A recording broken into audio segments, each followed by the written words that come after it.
If I can get you to just tell me your name, where you live, and what you do.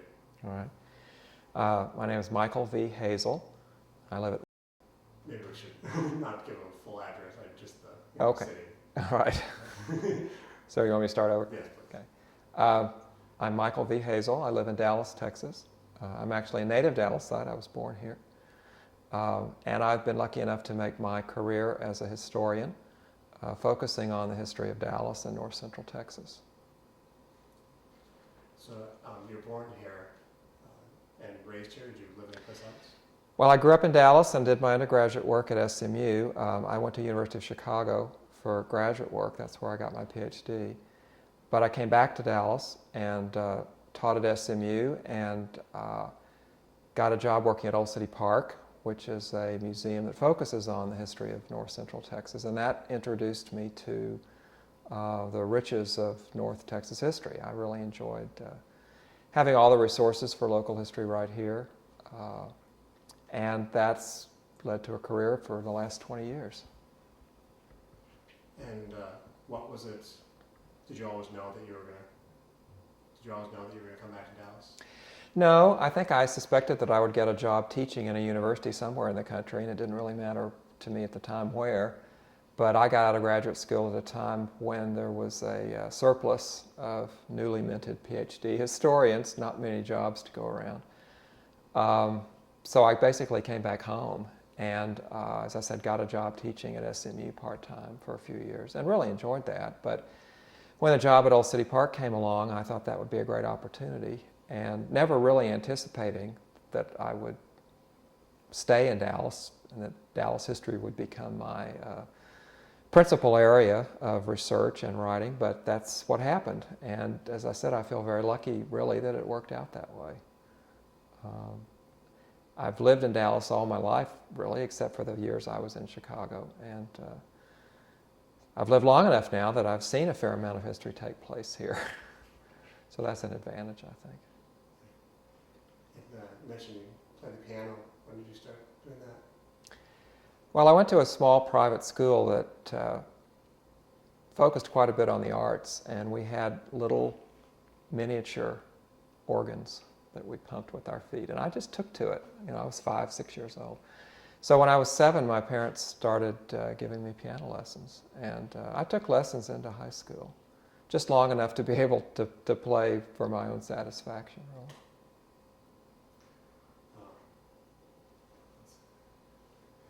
Do you have any political affiliation, or is politics much of an interest in your life? Well, yes, it is an interest. I've never been active in a political party, but I'm interested in politics and in the way in which, for instance, city politics have worked in Dallas, the way in which city government has functioned here, and the changes that have come about as we've increasingly become a more democratic society. In the early years, Dallas was very dominated by a fairly small core of business leaders, and obviously today it's far more open than that. Not always an easy process, but an interesting one to follow, I think, in local politics. Growing up here, did you ever hear anything about G.B. Dealey? As you know, I think the Dealey name was familiar, partly because I went to high school with one of his great-grandsons. And at the time, I think his grandson was still the publisher of the Dallas Morning News. And that was a newspaper that my family always subscribed to. Every morning, the Dallas Morning News was there. And the Dealey family was always very associated with that paper. G.B. Dealey, of course, had really started that newspaper on behalf of A.H. Below in 1885 and eventually gained ownership and control of the paper in the 1920s. And his descendants continued to run the paper as I was growing up. So the Dealey name was quite familiar. I'm not sure that I was as familiar with Dealey Plaza as a site. I certainly went downtown growing up because that's where one went to see the first-run movies, for instance, or to shop at the larger department stores. Although by the time I was a teenager, we did have suburban shopping centers, and so that probably more frequently I would go to shop there. But I certainly remember going downtown to the movies, and occasionally for a special evening out with the family to a place to eat. But I don't specifically remember much going to Dealey Plaza. I remember once my Cub Scout troop was taken to see the so-called John Neely Bryan cabin, which of course is on the plaza behind the criminal courts and county records buildings, about a block from Dealey Plaza. But I really don't I don't have a specific memory of Dealey Plaza or even of the statue of G.B. Dealey, though I'm sure I must have driven past it sometimes. But the Dealey name was well known in Dallas. I was familiar with that. You say the so-called cabin. What's the... Well, there's been debate over the years among historians as to whether or not that particular cabin really belonged to John Neely Bryan. We know that Bryan constructed a series of cabins. Some of the early ones were actually washed away in floods. They were right on the banks of the Trinity River. And the river was subject to flooding periodically. And the cabin that's there now apparently had been on the grounds of the Buckner Orphanage. And Reverend Buckner had, for some reason, conceived the idea that it was Bryan's cabin. Another historian who's researched it thinks that it belonged to another pioneer family, Pemberton. It's obviously a typical pioneer cabin. It may very well be of the shape and size of the one that John Neely Bryan had. Tracing very early structures like that is difficult and tricky. I don't know that we'll ever know for certain exactly whose cabin it was. And over the years, I'm sure that so many boards in that cabin have been replaced that it would be hard to say how many original logs are still there. But I think it's a good symbol of where Dallas started. That's certainly the kind of house that the pioneers lived in when they first got here. But there's no dispute over the fact that the Dealey Plaza area was the birthplace in Dallas. It was. In the 1840s, the Trinity River actually came right up to where Dealey Plaza is today. John Neely Bryan, the first permanent settler in the area, selected that site because there was a hard rock ford there, which made crossing the river easier. In other places it was muddy, it was hard to get across. And he realized that any pioneers, travelers heading southwest would probably want to cross there. It was the only good crossing within several miles in either direction.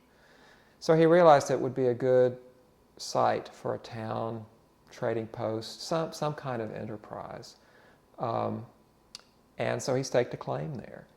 And gradually a town grew up there. But as I said earlier, the Trinity was forever flooding. And so eventually,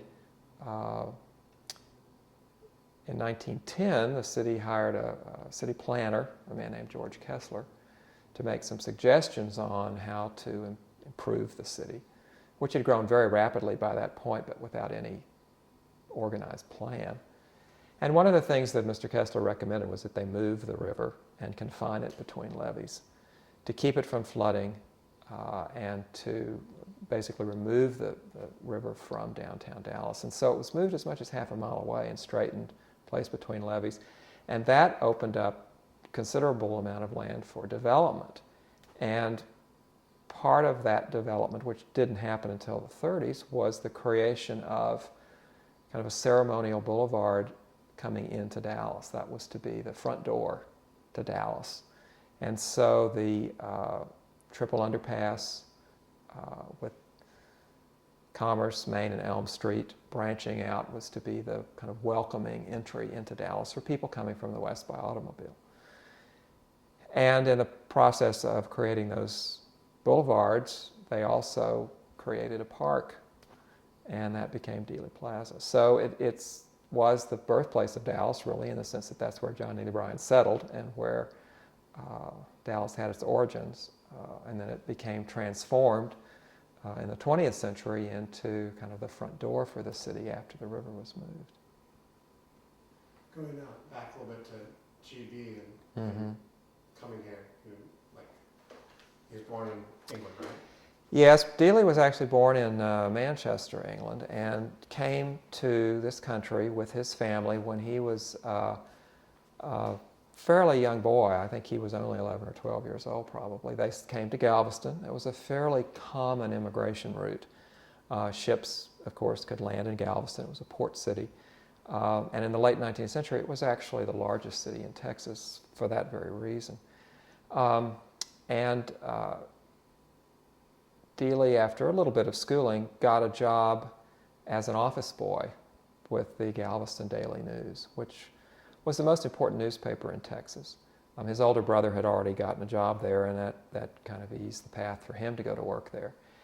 And he was industrious, talented, bright, and he made his way up fairly rapidly in the company.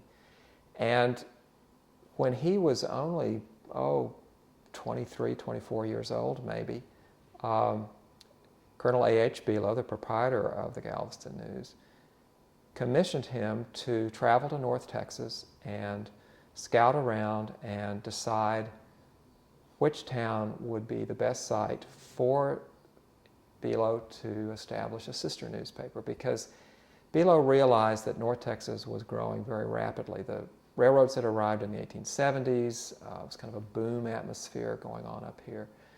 And he realized that this was going to become an important area economically, the population was going to grow, and that it would be a good site for another newspaper. So after traveling around the area, and this was about 1882 and 3 probably, G.B. Dealey recommended Dallas. He said, Dallas is going to be the leading city for North Texas. This is where we should establish the newspaper. So they began planning, and in 1885, Below sent Dealey, who at that time was still in his late 20s, to Dallas to take charge of beginning the newspaper there. And he rented a place, got the press. They set up an electric light plant. This is very early, this is 1885, and people actually came and looked in the windows to see these electric lights, because this was something people weren't too familiar with yet. And on October 1st, 1885, they published the first issue of the Dallas Morning News. Dealey's title, I believe at the time, was something like manager, and he rose in the ranks to become business manager and had various titles, vice president. Colonel Below actually moved to Dallas in 1885 to kind of symbolize how important this new venture was. But the two papers both continued to publish and were in fact the first chain newspaper, really, because they shared news via the telegraph. The first two papers owned by the same company that shared this kind of news, and so some of the same articles would appear in both newspapers. And that way they used the same reporters in Austin. For instance, the state capitol could be writing stories to be published in both newspapers. But the Dallas Morning News fairly soon became the dominant, really, of the two, even though it was, of course, the younger paper. And after Colonel Below died in the early 1900s, and his son shortly after, Mr. Dealey really took charge of running the paper, and in 1926 was able to buy the paper. But it very quickly became the leading paper in North Texas. They even chartered trains in order to get the newspaper to other towns first thing in the morning. This was quite an innovative gesture at the time. But they wanted to make sure no competition from St. Louis or Kansas City could make inroads.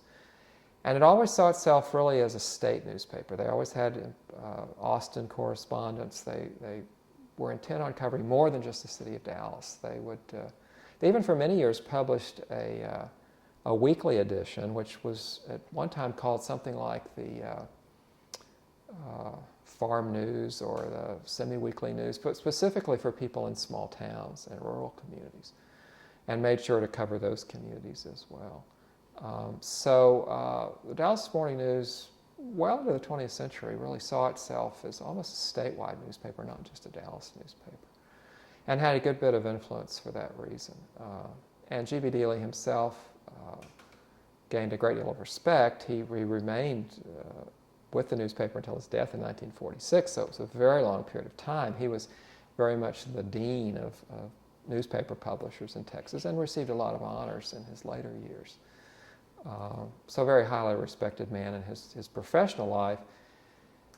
But he also took a keen interest in his adopted city. From a fairly early period, he became interested in its history, for instance, and was one of the founders of the Dallas Historical Society in 1922. He was concerned about improving the city. He founded something called the Civic Improvement League about 1902, designed to try to start cleaning up the city, making it look better. He supported various cultural efforts to improve life in the city. And he was really the person most instrumental in hiring George Kessler to do the first city plan. And Dealey is sometimes known as the father of city planning in Dallas, certainly in Texas.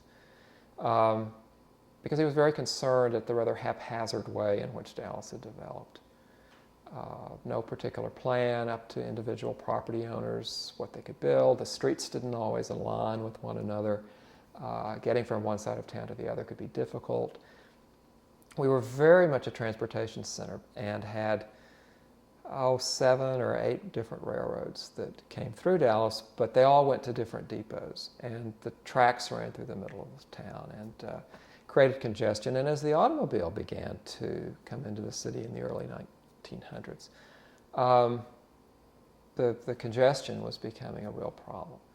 So it really was G.B. Dealey who looked at what was being done in other cities and noticed that Kansas City, St. Louis, Cincinnati, other places were beginning to plan in very methodical ways, hire professionals to do the planning for them, that he convinced the Chamber of Commerce and the city to launch the first city plan campaign and to hire George Kessler to do it.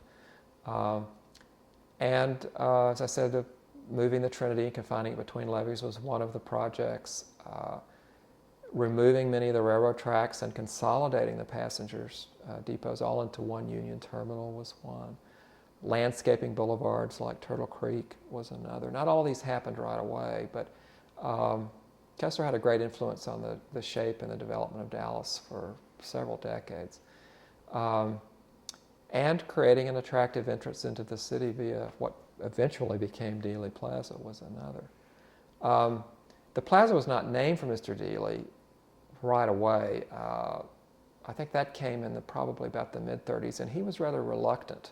He was a fairly modest man, really, and I think he was on vacation at the time up in Arkansas when the park board voted they wanted to name the plaza for him, and he wanted to decline, and his son wrote, said, you really ought to let them do this. That, it seems to be very much a desire on the part of leading citizens to honor you. You certainly had as much as anybody to do with planning all of this. And so G.B. Dealey rather reluctantly agreed to let them name the plaza for him, and he rode in the one of the lead automobiles when they had a parade coming through to kind of formally open and dedicate Dealey Plaza. And after his death, a statue was commissioned and erected, I think, in 1949 on the plaza, which is still there today.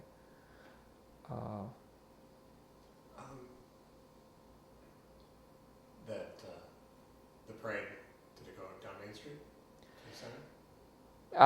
I read the report in the newspaper, and it seems to me that they were coming from the west. They drove in under the triple underpass, and I assume they probably did come straight up Main Street. I don't want to make it sound like a grand parade. I don't know how many cars there were actually, and it didn't have floats and all that sort of thing. But there was some kind of a little celebration for it. And was there any, when they put in the statue, was there any debate over that, or did people just feel like, oh, that was obvious that he deserved it? I'm not aware that there was any debate. There was quite a ceremony, and when you go to the Bealo archives, if you're interested, Judith has transcribed, they taped it or recorded it in those days.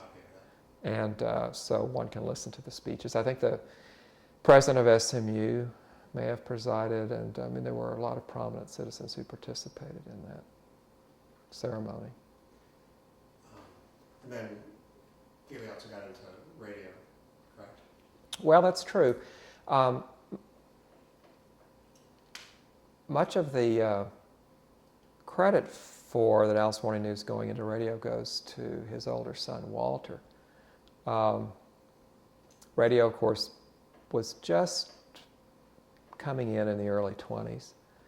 And Walter Dealey really felt that the newspaper ought to take a chance on this new venture, and persuaded his father that they should get a license, have a radio station. And the early ones were very primitive. There's some wonderful photographs of the first ones. They were on top of the building of the newspaper, and very primitive, of course, by today's standards.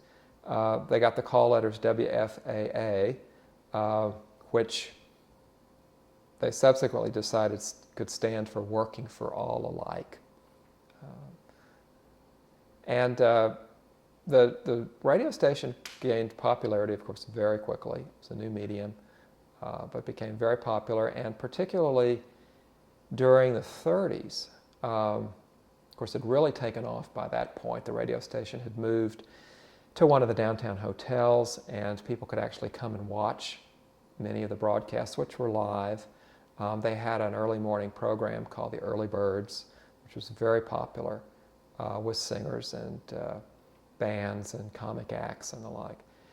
And in the Depression, when people didn't have as much money to travel or to go out and spend money, the radio became a very important form of home entertainment. And so WFA was quite a profitable venture for Below, and is often said that it sort of carried the whole company through the Depression, because the newspaper business was not as profitable in the 30s. Still had the expenses, of course, of the paper and the ink and the press, etc. The many employees. WFA was probably a less expensive operation, but was very profitable through its advertising. And then after World War II, having realized that radio had been so successful for them, they were pretty quick to jump on television as well, and actually bought a station that had been started just a few months before, and Judith can fill you in on the details of that. It seems to me that it was actually started in Oklahoma maybe, but anyway, that became WFAA TV, Channel 8. 1949, I think, because it seems to me they celebrated their 50th anniversary in 1999. But anyway, again, she can give you the specific dates on that. So they were fairly quick to recognize the value of getting into other media, although I think the newspaper certainly remained their flagship, as it were, throughout those years. And GB ended up working right until he died. Really, in 1940, he relinquished the title of president of the company to his son, Ted Dealey, and took the title of chairman of the board. Mr. Dealey was born in 1859, so he was 81 years old. Would that be right? You might have to check my math on that. But so he was not a young man, of course, but he continued to go to the office regularly. Still took a great interest. He probably was not as involved in the daily management of the newspaper anymore now that his son was the president, but very interested, I'm sure, in everything that was going on. Many longtime employees tell stories of Mr. Dealey and how genial and cordial he was. When a new employee came to work, he would give them a copy of a history of the newspaper that had been written in the 30s. So he was very proud of the history of the newspaper, going back to the Galveston paper. And he would make a point of introducing himself to them and getting to know them. It was a very personal, paternal relationship that he had with many of the employees there. I remember talking to a woman once who was just a young reporter at the time, and who lived not too far from the Dealys. And she said that sometimes she would be out on the curb waiting for the bus to come to take her home, and Mr. Dealey would drive by driven by his chauffeur, and he'd see her there, and he'd say, come get in the car with me, let me take you home. You don't need to be waiting on the bus. And he would, take her home and drop her off, and just very, very cordial, very kind of almost grandfatherly to her. She remembered that the rest of her life. So, your opinion of him as a human being is... Mm-hmm. Yes, everybody seemed to have felt that about him, that, as I said, he was essentially a rather modest man. He didn't particularly like having his name in the paper or his photograph in the paper. It appeared there, particularly later in his life on various anniversaries, but he didn't really like a lot of personal attention. And I think it's interesting that although he was certainly a very prominent Dallas citizen and was asked to serve on many civic boards of one kind or another, he very seldom liked to take the lead or to be the president or the chairman of those groups. He preferred to act in a little quieter sort of way. There were some exceptions to that. He was very active in a group called the United Charities, and then the Dallas Historical Society, which he had helped found. He got other people to be presidents for about the first decade or so, and then the organization was really having some problems with leadership, and he rather reluctantly agreed to be the president, saying he would do it for 1 year, and ended up remaining as president till he died, which was probably another 12 years, actually. But he really cared a lot about that organization, as he did the others that he served. But as I say, he was essentially a very, very modest kind of man. He had a rather wry British sense of humor, and seems to have been regarded with great fondness by the people who knew him. Anything in particular about the day he died? Is there any stories? Well, he was elderly, of course, but he had attended a meeting the night before of a group to which he belonged called the Critic Club. This was a group of men who got together once a month, and one of the members would present a paper on an issue of interest to him, and they would discuss it. The club had been founded in 1908 by Rabbi Henry Greenberg, the rabbi of Temple Emmanuel, who had belonged to a similar club in the Pacific Northwest, and he had really enjoyed his association in that club with other men, some businessmen, educators, physicians, professionals of various kinds. So when he came to Dallas, he decided to try to organize a similar club here. And Mr. Dealey was one of the first persons that he approached. I think probably for a couple of reasons. He realized that Mr. Dealey would be a wonderful member for such a club. Again, having been born in England, Dealey had a broad background. Although he was not well educated formally, he was certainly well read. And then because of his influence, he could probably persuade other leading citizens to join the club as well. Well, Mr. Dealey was very reluctant to join the club. He didn't feel that he had the education, really, to belong to a club like that. And so Greenberg persuaded one of his associates on the newspaper to join, and then together they went back to Mr. Dealey, and he said, well, he would join the club as long as he didn't have to speak or do a paper or... Do you want to get that? Well, I don't really need to. My answering machine will pick it up. Yeah. Mr. Dealey rather modestly agreed to join the club as long as he would never have to give a talk. Well, he ended up giving his fair share, and he really served as kind of the secretary of the club, the moving spirit behind the club up until his death. He was the one who helped recruit members to the club and made sure that the papers were collected and saved and deposited at the Dallas Historical Society after it was formed. And he'd been to a meeting of this club the night before he died and retired a little bit early. He said he just wasn't feeling too well. And the next morning, he died. It was fairly sudden. I don't remember now exactly what he died from, probably a stroke or something, but so that was in 1946. Yeah. Any idea what that last meeting with the paper was on? Last thing you discussed? No, I have to look in the records, I guess, to find that out. But he really enjoyed those evenings. And out of the club, for instance, came the idea to create a kind of a community chest foundation, what eventually became the Dallas Foundation. They discussed issues like city planning. So there were evenings that were of great interest to him, I think. And in fact, somebody once asked, maybe it was a new member, said, what do the people in this room have in common? And they said, they're all people that G.B. Dealey likes. You know, they're people that he thought would make good members of a discussion club.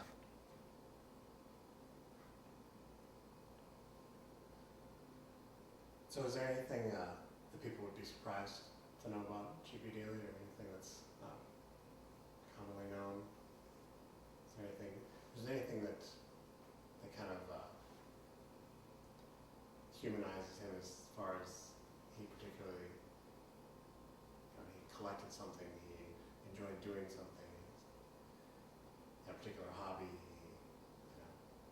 something that would just be I really don't know that G.B. Dealey had hobbies in the sense that we think about them. He was a rather formal man in many ways. I've never seen a photograph of G.B. Dealey when he wasn't completely attired in coat, tie.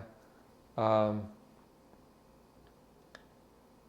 think some of that was his English upbringing. As I said, he was born in 1859. He really grew up in the Victorian era, both in England and in America.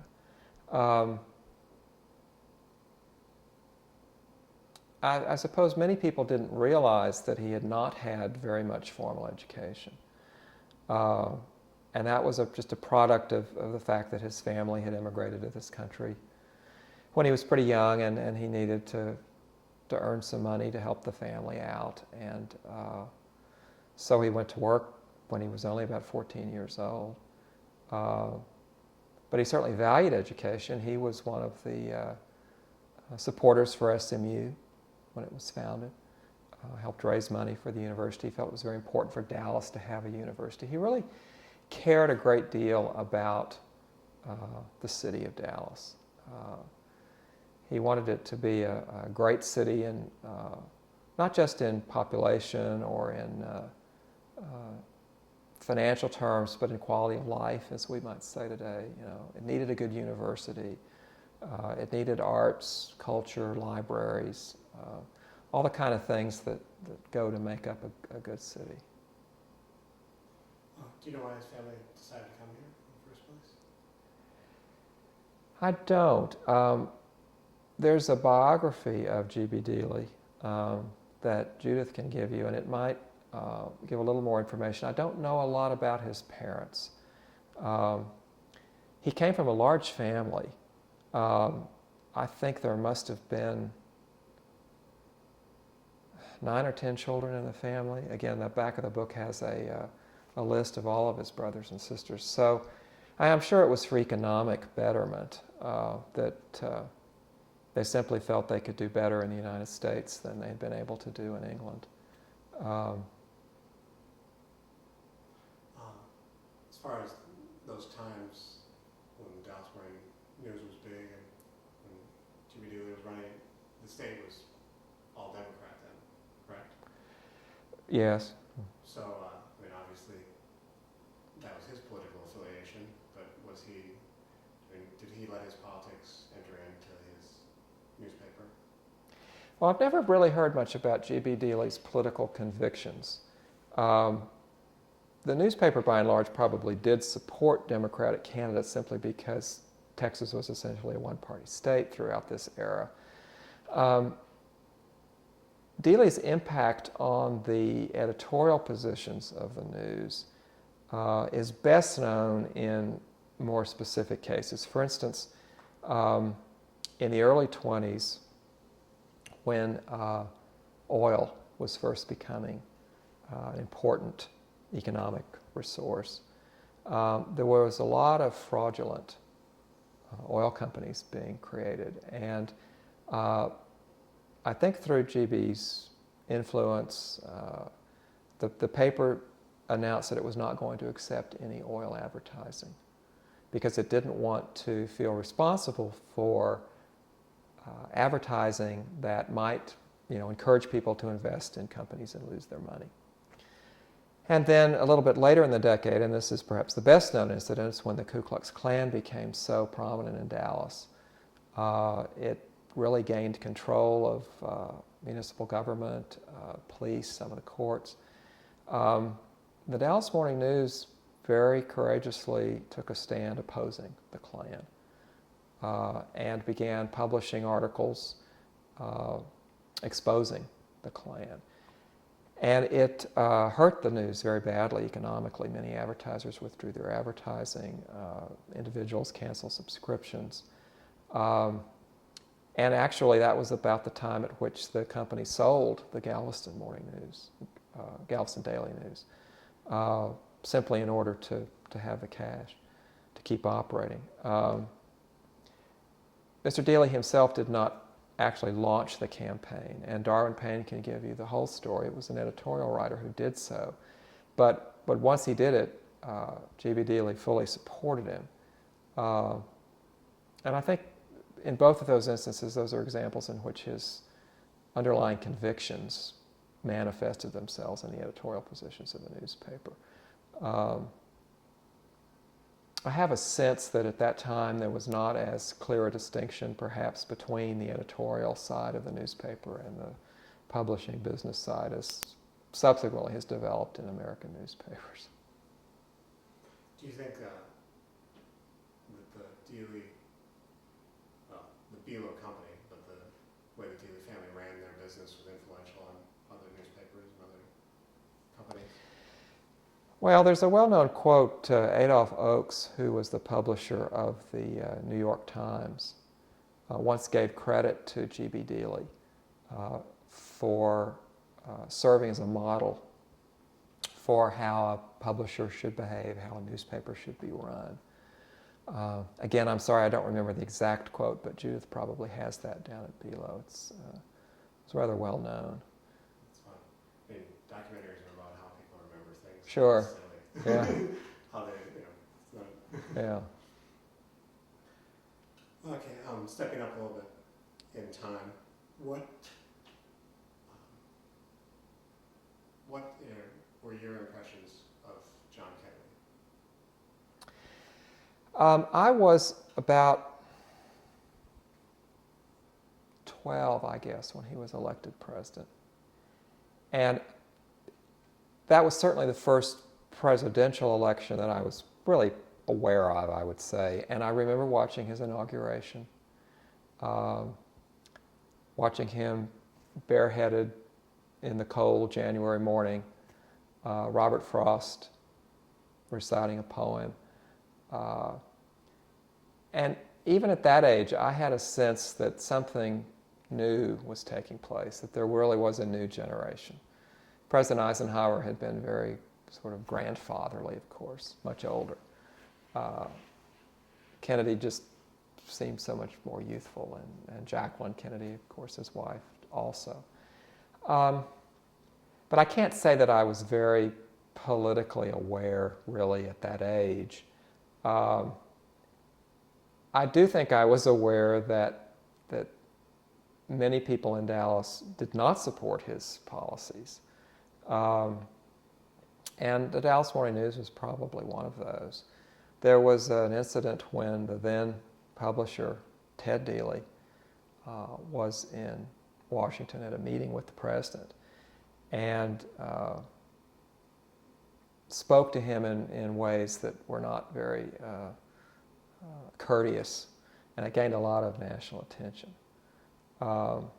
but reflected the antipathy that I think was felt by the leadership of the Morning News anyway, and many other business people in Dallas. Texas has been a very conservative state Democrat but conservative. And I remember my own father expressing concern over what he considered the high levels of government spending that were going on in the new administration. But my parents were among the guests at the luncheon that Kennedy was to attend in Dallas, and our household was very excited about that they were going to be there and they would get to see the President and Mrs. Kennedy, get to hear them. I was sophomore in high school at the time, I guess. And of course I remember, as everybody does, exactly what I was doing, what was going on around me at the time. It's one of those events that were so indelibly etched in my memory. The announcement over the public address system that the President had been shot and then that he had died. And the silence in the halls was usually very noisy at passing period in school, but there was just silence in the halls. Everybody was stunned, I think. And I remember my mother picking me up after school, and my father had given her the invitation that they had received to the luncheon, and I suppose it had to take perhaps to show. Anyway, he had told her to save it, that would be an important memento from that day. And of course the whole weekend was a very somber one. People just couldn't quite believe that this had happened and that it had happened in Dallas. I didn't know anybody who had actually gone down to see the parade.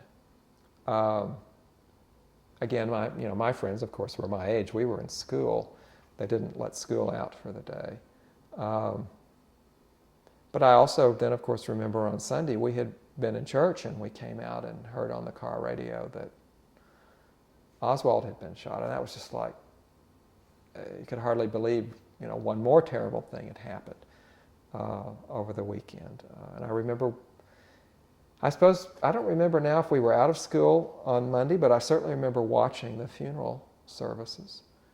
Of course, many of those things were rebroadcast later, and memory tends to probably fade as to exactly when I saw things. But I remember the special issues that came out of Life and Look and how we saved those, because it was just so hard to believe. And yet I also remember a sense of defensiveness that grew in Dallas in subsequent weeks over the extent to which Dallas as a city seemed to be blamed for this event.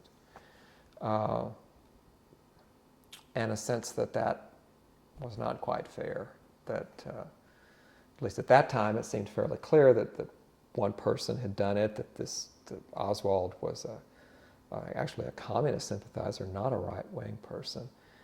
To somehow blame the entire city for the actions of one person just seemed unfair, and yet of course as an adult I can certainly understand how that happened. But at the time when I was 15, I suppose, it struck me too as an unfair blot on the city. Did you encounter more of that later on in life? Did you encounter people who still blame Dallas? Occasionally when I've traveled abroad and told a taxi driver or somebody that I was from Dallas, they might make some remark about the city where the president was killed. But I never encountered any of the real hostility that some other people reported experiencing. And actually, once the television series Dallas began, that seemed to supplant that image in the minds of a great many people. It's always amazed me how popular that television series has been abroad.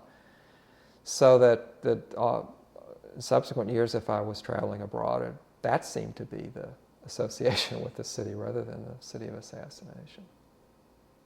Yeah, I was going to ask you what kind of things you thought kind of redeemed Dallas's image. Well, I think that very significantly did so, and particularly in an international sense. I think to some extent the success that the Dallas Cowboys did, because people began to associate a winning football team with the city. America's team, that had a great impact. And then ultimately, I think as Dallas and Fort Worth both grew, DFW Airport opened, more and more people moved to Dallas after 1963. became the headquarters for so many more national corporations.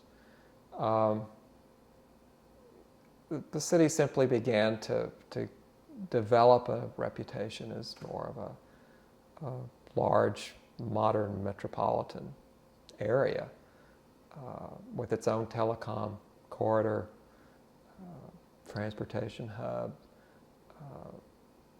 modern skyscraper, downtown district, etc. And yet, Dealey Plaza remains, as far as I understand, the single most visited tourist site in Dallas. And the sixth floor museum, last I heard, was still getting maybe 400,000 visitors a year, which is quite remarkable. When you interview them, they can probably confirm this, but it's my understanding that's one of the very few history museums that actually pays its way largely through admissions. That's very rare for a historical museum. Now, I've also been told, and again, the folks at the sixth floor can confirm this, that the majority of their visitors are not from Dallas. They're people who are here from out of town and drawn to the site, want to learn more about it. There are many people in Dallas who have probably never visited it because it's still a very painful memory for them. I think the museum is very well done.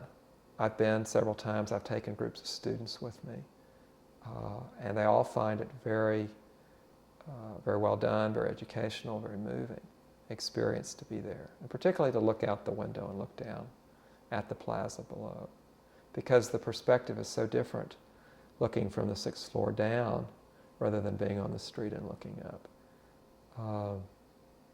So I think it's to the credit of Dallas that museum eventually was open. It took a long time. It was a difficult struggle. There were many people who just wanted to tear the building down. But they persevered and created what I think is a first-rate museum there. When you have out-of-town guests, do they want to go down there? I'm trying to think if I've had guests who specifically asked to go there. I'm sure I probably have. I don't really have that many out-of-town guests, to be truthful.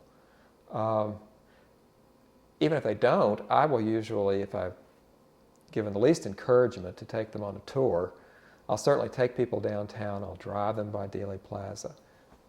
Depending on our time, we may or may not actually go into the sixth floor museum. But everybody's always interested in seeing the site. At least people of a certain age. I've wondered whether people below the age of 35 or 40 even now would have the same kind of interest. But I'm told at the sixth floor that the movie JFK revived interest, or at least maybe created interest in a whole new generation, so that their attendance has not really slipped. Even though to have any sort of personal memory of that assassination, one would need to be probably 45 years old at least, because it's 40 years ago this year. So that eliminates probably half our population, if not more. You were saying how there was some people who didn't want the sixth floor museum. What were their arguments, and what types of, were they organized groups, or were they just... Oh, I don't know that it was organized groups so much, but I think there were influential individuals as well as average citizens who felt that it was such a stain on the reputation of Dallas that to enshrine the site, to create a museum there, to preserve it, was somehow wrong-headed, that we needed to move beyond it. We needed to try to forget it. We needed to erase as much memory as we could of it. Now, other people pointed out that Ford's Theater in Washington, where Lincoln was assassinated, had not been torn down. I think it had perhaps suffered neglect over the years, and I think it, in fact, has only been restored in the last 20 or 30 years. It takes a while for a city to recover from an incident like that. The building, of course, originally was, at the time of the assassination, it was privately owned. It was being rented as a school book depository, which is the name so many people know it as. And so there was some concern over what the private ownership might choose to do with the building. And eventually, the county purchased the building as a way to preserve it and in a way to recycle it, because the county has offices on the lower floors and the Commissioner's Court meets there.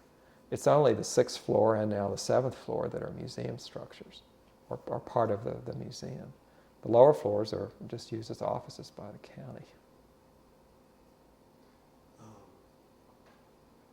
Going back just a little bit, do you have any idea what the impact of the assassination was on the Dealey family? And did it change anything for them or for the way they were perceived or anything?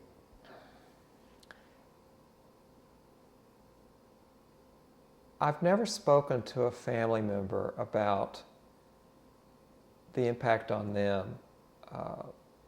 I'm sure that hearing the term Dealey Plaza used continuously, particularly in this context, must have been painful for them.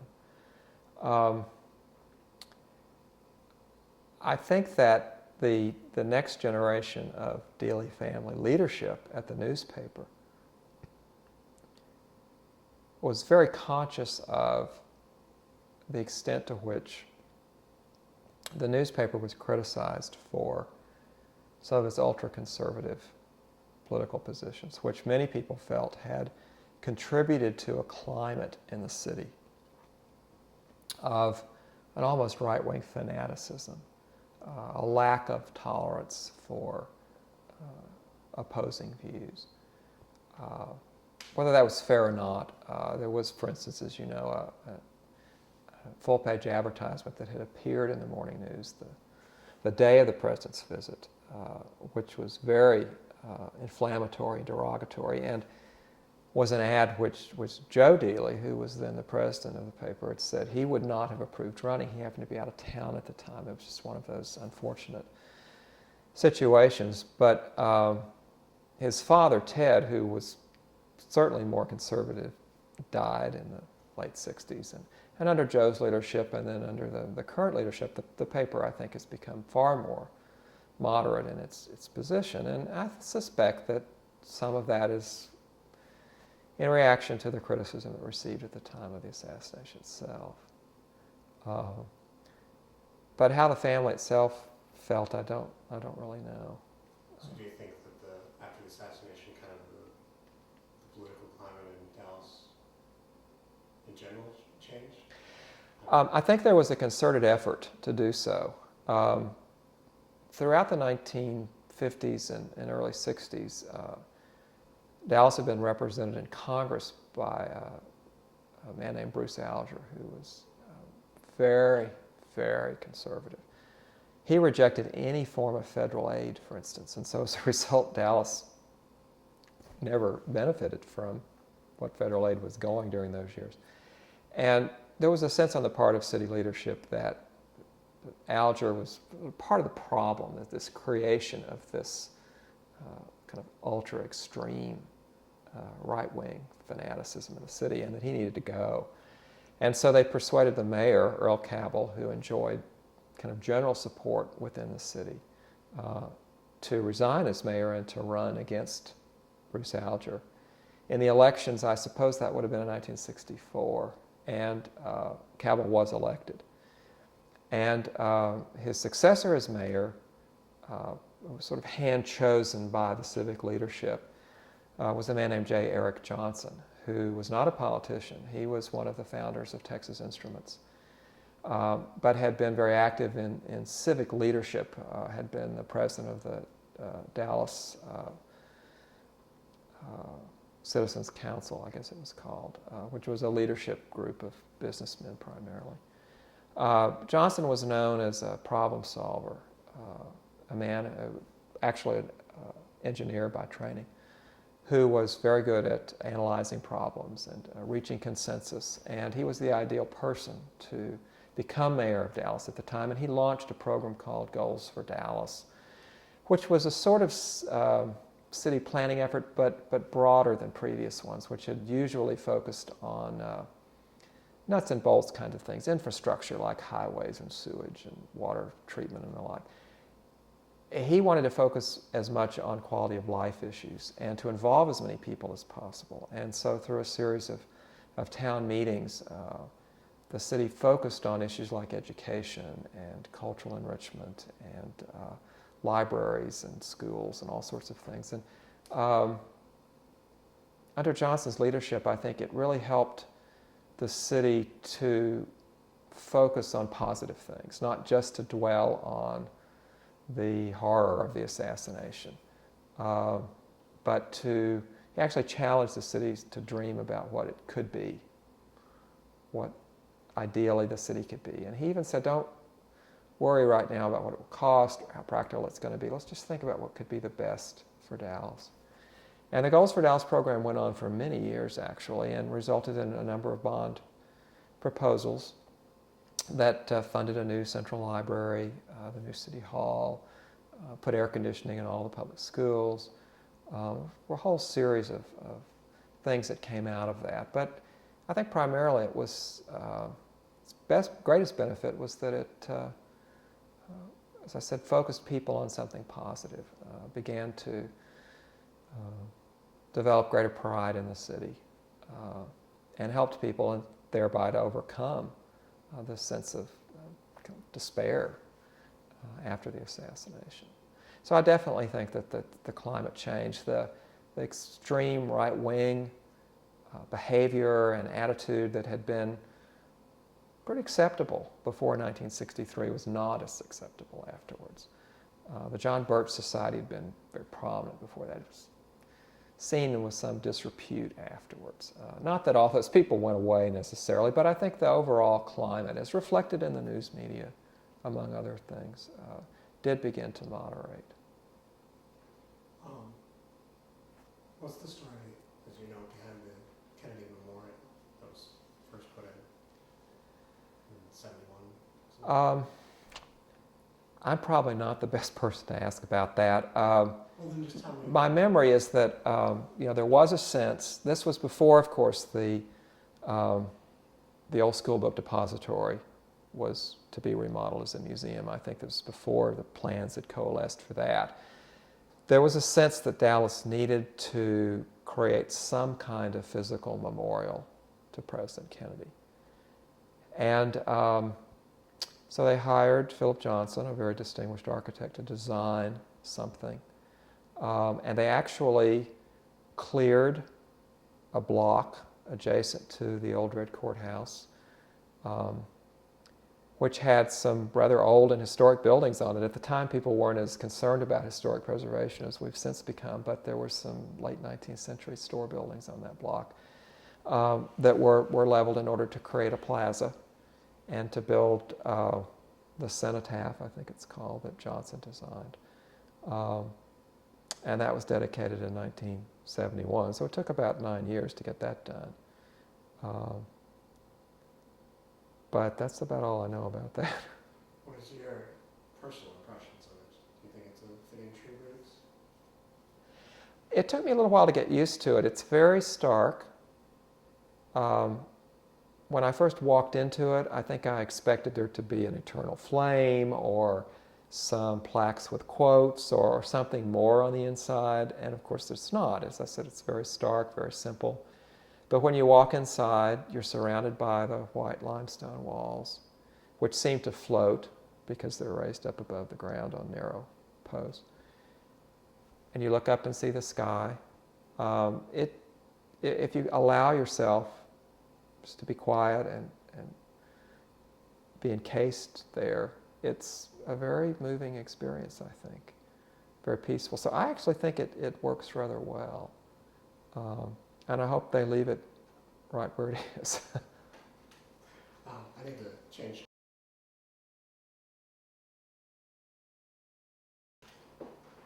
Okay, so we've talked about the good of the sixth floor museum and the memorial. Mm-hmm. The other end of the spectrum the Conspiracy Museum. Have you ever gone there? I've never been there.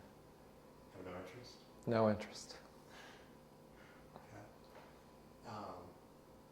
You were living in Dallas at the time that Oliver Stone came here, correct? Oh, yeah. What did you think of that at the time? Well, I have to confess that I've never seen the movie JFK. The publicity in the paper indicated that Stone had a particular agenda, and of course, in the interest of movie making, there was going to be a fair amount of fictionalizing going on. So that just didn't particularly interest me. I know there was some interest. I was rather interested in the negotiations with the sixth floor over when and where they could film, and the ways in which they were attempting to restore Dealey Plaza to look the way it did in 1963. There was a famous advertising sign on top of the building for Hertz, and I know they restored that sign. And there was also some discussion about ways in which they were going to prune the trees, because they, of course, had grown quite a lot in the 25 years since the event. I was rather interested in that and how they were going to resolve some of those issues. But I think I viewed with some skepticism and perhaps even suspicion what a Hollywood film crew was likely to do with that story. What's your impressions of the way that Stone did go about getting Dallas to cooperate and getting the sixth floor? Well, it all seems to have worked out. I think that he, in fact, paid them fairly well to use the facilities that he needed. And at the time, the seventh floor was actually empty, and I think he was able to use that a good bit of the time. That did not interfere with the museum operations. I think part of their problem was that they didn't want to have to close the museum for an extended period of time for him to shoot from the sixth floor window. Again, I think they can. Gary Mack was certainly there at the time. I don't remember if Jeff West was there. But anyway, they can tell you more of the story down there about what they went through during the filming. But Dallas is any city.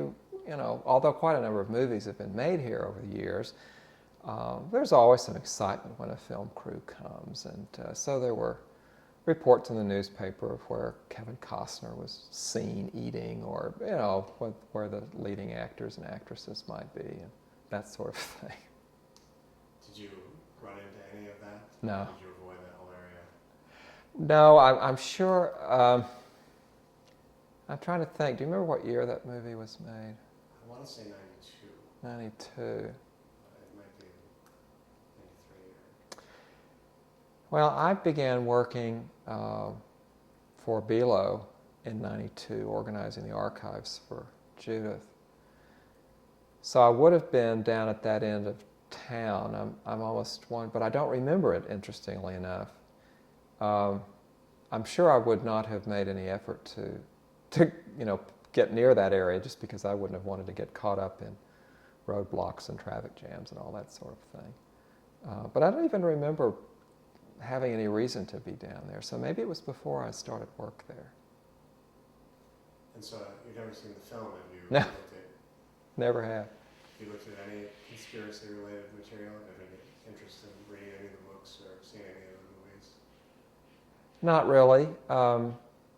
The Sixth Floor Museum itself has brief summaries of some of the major theories.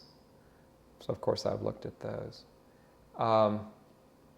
And I helped edit a rather good book which the Sixth Floor published a number of years ago, which is more than just a guidebook to the museum, really. It's more the story of the assassination and how the museum came about. But in the course of that, there's some discussion, again, of the basic theories. Personally, I guess I've always leaned toward the single gunman theory. I think that a lot of people would like to think that there was a conspiracy only because it's so haunting to think that one person could have done this terrible thing, which in many ways changed the course of history in this country. But I think that in history, that happens sometimes. But I also realize that there are unanswered questions, and I'm not sure that we'll ever know fully what happened. I don't know how we can really, but that's just my opinion. It may be that some key piece of evidence will become known in a few years that will solve some of those questions. Certainly the eyewitness accounts vary as far as the directions from which they heard the bullets. There are questions about the mechanics of whether, how quickly a gun could have shot, or the trajectory of the bullets and the like.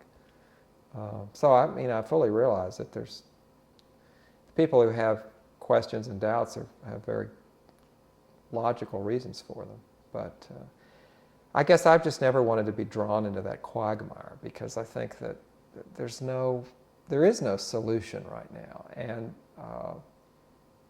I think the more one reads about it, just the deeper in one is drawn without any solution. I don't see any point in that particularly. Do you think it's reached a point where even if you had key evidence, it wouldn't be accepted by a number of people? Well, I think that's always possible, because many people now are very strongly wedded to a particular theory, and so any evidence that wouldn't fit that theory, they'd probably reject. I don't know. Going back to the sixth floor museum, Mm-hmm. now that they're starting to utilize the seventh floor, what do you think of that? Have you gone to any of it? Well, they very kindly have me on their list for an invitation to the openings, and I've been to the first two that they've done. They did the Pulitzer Prize photographs, and now they have Andy Warhol's portraits of Jacqueline Kennedy.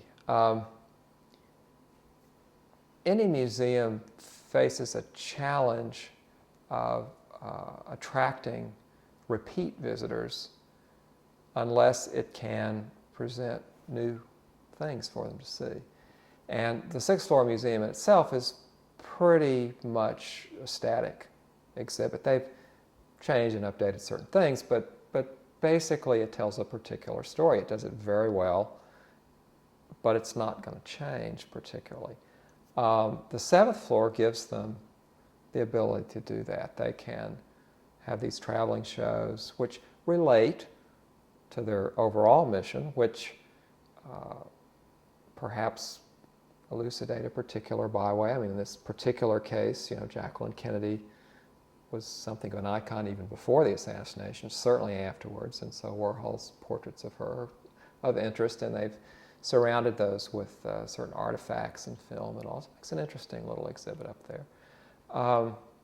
The space is very flexible, which will allow them to accommodate various kinds of exhibits, and I think they also intend to have various programs, educational events and all there. So I think it's going to be very helpful to the museum to have that space.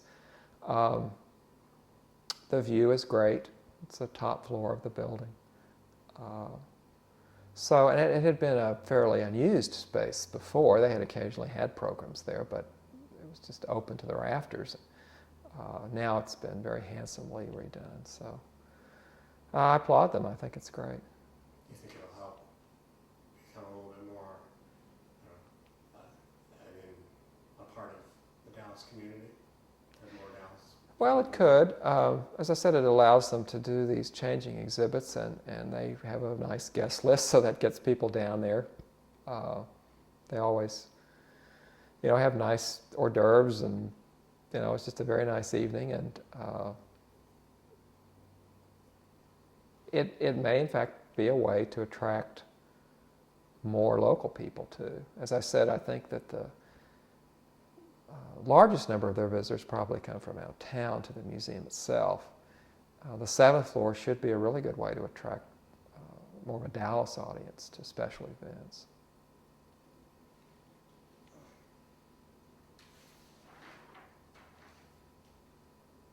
Do you find that people kind of ignore the G.B. Dealey statue, even its existence? I don't have much firsthand evidence of that because I don't spend a lot of time in Dealey Plaza. I myself give 2 or 3 downtown tours a year for the Dallas Historical Society, and I always take the folks off the bus there, right in front of G.B. Dealey's statue, actually. I find that a very good place to talk about the founding of Dallas, have good views of the buildings that surround Dealey Plaza. And then we walk across the street and go into the Old Red Courthouse so that they can see the remodeling project that's going on there right now. And whenever we're there, I do see people milling around the plaza, and there are some people who are self-appointed tour guides and hawk literature and the like there all the time. But I'm sure that the majority of people have no idea who G.B. Dealey is, no understanding of why the plaza was named for him in the first place. Their interests focus on the events of November 1963. They're probably not particularly interested in what happened before that, unfortunately. So if I had to guess, I'd say probably that statue doesn't mean much to most of the visitors down there. What are these tours that you do? That I do? Yeah. Well, the Dallas Historical Society does a series of bus tours in the spring and in the fall, conducted by different folks. Darwin Payne usually does one of Southeast Dallas. A woman named Frances James, who's affectionately known as the Cemetery Lady because she's helped preserve a great many historic cemeteries, does a cemetery tour. And she'll visit different cemeteries each time. And there's somebody who does a Bonnie and Clyde tour for them and takes people around to sites associated with Bonnie and Clyde. Well, they have me doing essentially the downtown Dallas tour. And we do it twice a year with occasional extras. For instance, I'm doing one next week that they worked out with Brookhaven College, asked for it. And so we normally leave from Fair Park and head downtown. And as I said, we get off, we walk a few places, get back on the bus, drive some more, stop for lunch midday. It's start at 9 and end about 2, I guess. And we do penetrate to the fringes. We go down Puerto City Park and South Boulevard, Park Row, Fair Park area, State Thomas neighborhood. But it primarily focuses on the downtown area. You mentioned Bonnie and Clyde. I heard that Bonnie used to work at a place right off what's now Dealey Plaza. Yeah, it's my understanding she worked in a cafe that was on Houston Street, and I'm not sure if the building is still there or not. There actually are still a couple of cafes along there. They would be on the east side of Houston Street, just beyond the new criminal courts building. But supposedly somewhere in there she worked. Do you find that people associate Bonnie and Clyde with Dallas at all? Well, that's an interesting question. I do know that those bus tours are very popular. They always sell out very quickly.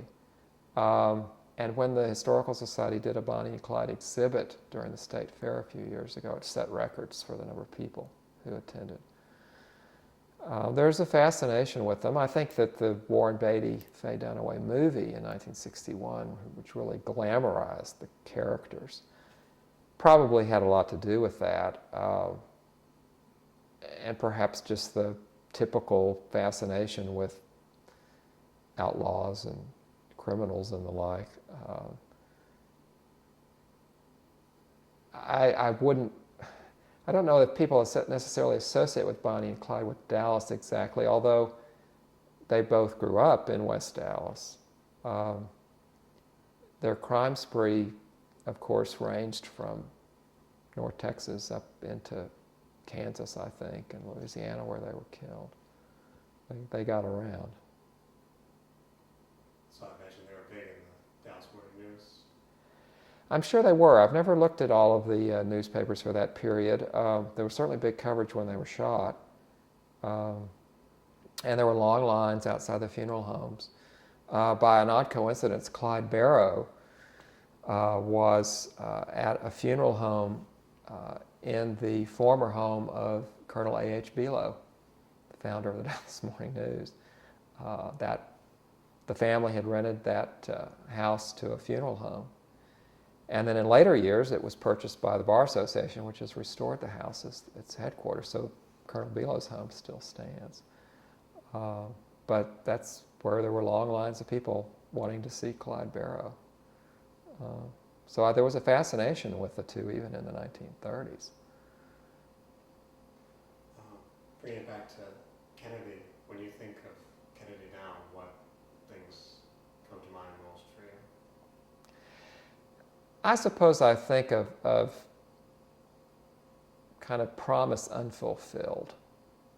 You know, that he just didn't have long enough in office to really accomplish some of what he might have done. In fact, I think the new biography of him by Robert Dallek is called something like An Unfinished Life, or I may not have that title quite right, but that's the implication. You know, as an adult, I think I probably, not that I've made a close study of his administration and his political positions, but I think I probably would support most of what he stood for. And it's, and certainly there was a feeling of optimism and dedication that he projected, some of which I think has been lost in recent decades. I regret that. And it is very sad to think that it was an event here in Dallas that put an end to that promise. And I think affected the way so many people look at politics. A kind of cynicism, I think, entered into our political consciousness after that period. Certainly exacerbated by subsequent assassinations of Robert Kennedy, Martin Luther King, etc. But that was the one that President Kennedy's assassination was really the one that I think sort of brought an end to whatever innocence we had. I think growing up in the 1950s, despite some concern over the communists and nuclear attack, it basically was a very secure time for a child growing up. It was an Ozzie and Harriet, Leave It to Beaver kind of world. And you know, I don't remember locking our doors, and you know, that just really seemed to come to an end, I think, with the Kennedy assassinations. That something so terrible could happen, and that it happened in our own hometown made it even worse.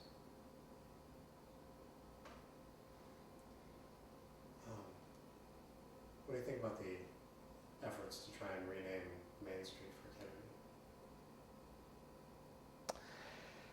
Well, as a historian, I have a problem in renaming streets that, in the case of Main Street, it's been Main Street since John Neely Bryan named it that back about 1843 or 44.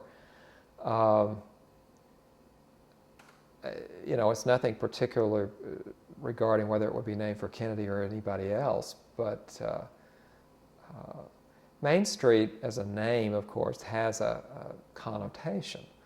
This was the main street in town. It ran by the courthouse, and when the railroads came through in 1872, a mile from the courthouse, Main Street was the link, and the first trolley cars ran down Main Street to connect the new businesses growing up around the railroad terminal with the older businesses around the courthouse square. I mean, Main Street was always kind of the lifeline, the center of downtown Dallas. And I think it should always stay Main Street. And we have a JFK memorial, which I think is a very fine one. We've discussed that already. I don't see any particular reason to change the name of that street. What do you think the future holds for Dealey Plaza? Do you think think it's going to continue to fascinate people? Well, it's an interesting question. As I said, there was some concern that with the aging of the population, the number of people who would continue to be interested in that event and want to visit the site would dwindle, but that hasn't happened.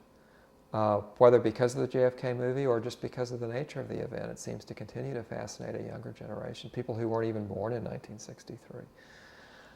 And certainly it fascinates people over the age of 45 who can travel here from around the world. So I think for the foreseeable future, it's going to be a tourist destination.